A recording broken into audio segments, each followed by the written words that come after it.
Right now, the US and Iran look like they're gearing up for a showdown, like a deleted scene from Peaky Blinders, where Tommy Shelby squares off against Billy Kimber. But believe it or not, things weren't always this tense. Once upon a time, the US and Iran were actually pretty close, like a newlywed couple posting cute photos with matching captions. And then, well, it slowly turned into a full-blown Korean drama series. Betrayal, tears, suspicion, the whole package. They cooperated, became allies, got mad at each other, yelled at each other, took hostages, shot down a civilian airliner. You know, normal complicated relationship stuff. So how did they go from friends to enemies? To really understand and simplify this whole situation, let's rewind to the 20th century, 1900 to 1952, the polite friends era. Back then, Iran was ruled by the Pahlavi dynasty. The Pahlavi dynasty was the last monarchy before the Islamic Revolution. It was founded by Reza Shah after overthrowing the Qajar dynasty. The government pushed modernization, industrial growth, education reforms, healthcare upgrades. And here's the controversial part. Western-style dress was encouraged, and women were banned from wearing the traditional veil. Imagine this corporate meeting. Boss, Iran just banned the veil. So, we don't even sell veils there. Exactly. Now we pivot to sunscreen and makeup, and Iranian men are about to spend an extra hour waiting for their dates to get ready. At this point, America looked at Iran and thought, oil? Check. Strategic location? Check. Possible ally against the Soviet Union? Double check. Iran looked at America and thought, he's far away, rich, tech-savvy. Yeah, we can work with that. So the relationship? Polite, diplomatic, no drama yet. 1953, the first scar. Enter Mohammad Mossadegh, Iran's prime minister. He came into office and said something bold. Iran's oil belongs to Iran. The problem? British companies controlled that oil. Britain wasn't happy. America wasn't happy either. And remember, this was the Cold War. If you weren't clearly on America's side, that looked suspiciously close to being on the Soviet Union's side. So the CIA launched Operation Ajax to remove Mossadegh from power. He was overthrown. The Shah was restored with stronger authority. For many Iranians, this was the moment the US crossed a line, interfering directly in their politics. And that's when the first seeds of resentment were planted. 1953 to 1979, the honeymoon phase. Under the Shah, Iran became one of America's strongest allies in the Middle East. They bought American weapons, imported Western culture, modernized aggressively. Corporate meeting again. Boss, still no veils in Iran. Great. More sunscreen, more makeup, more waiting time for dates. But here's the twist. While the government loved America, many ordinary Iranians did not. Protests grew, anger built up, and that led to 1979. 1979, the divorce. Public frustration exploded, and a new figure stepped into the spotlight. Ayatollah Khomeini. After years in exile, he returned to lead the Islamic Revolution. In February 1979, the Shah fled. Iran became the Islamic Republic. Then came November 4, 1979. Iranian students stormed the U.S. Embassy in Tehran and took 52 Americans hostage for 444 days, demanding the return of the Shah.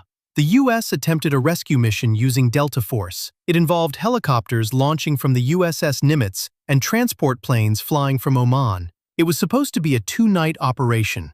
Instead, it turned into a disaster. Unexpected sandstorms, mechanical failures, helicopters breaking down. Then, a horrific collision between a helicopter and a C-130 transport plane during refueling.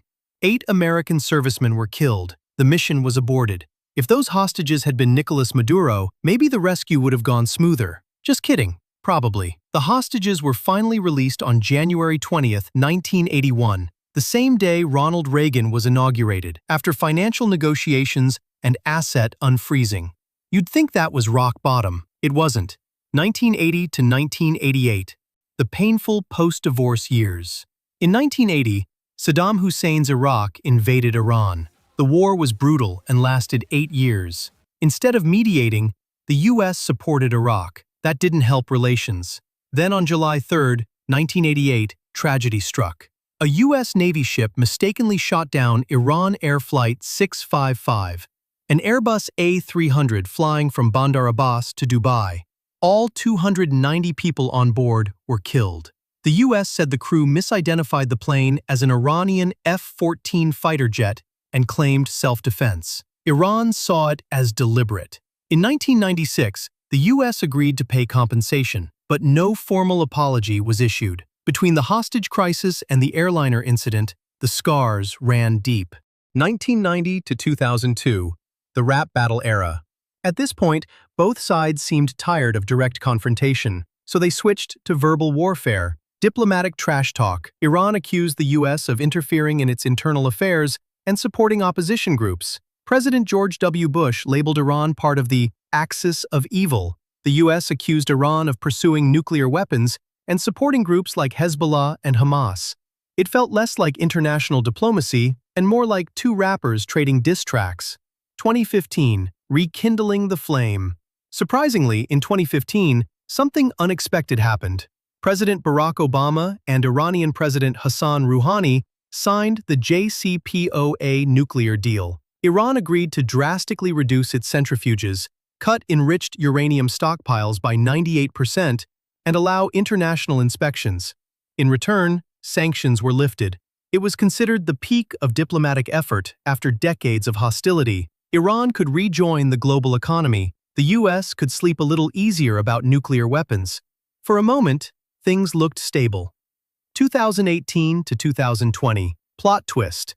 Then came President Donald Trump. In 2018, the U.S. withdrew from the nuclear deal and reimposed sanctions.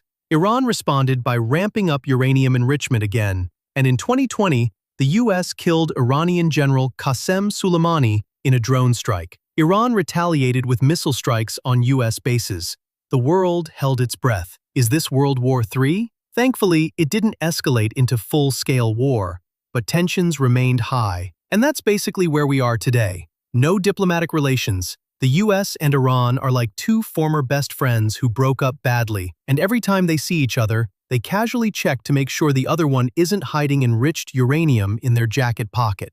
The United States has confirmed that 3 American service members have been killed and 5 others seriously injured during ongoing military operations against Iran. On Iran's side, reports claim that Supreme Leader Ayatollah Ali Khamenei was killed during the strikes.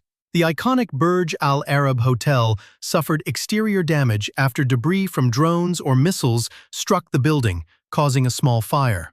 A hotel guest reportedly left a 1-star review, complaining that the hotel did not have an air defense system capable of intercepting incoming drones.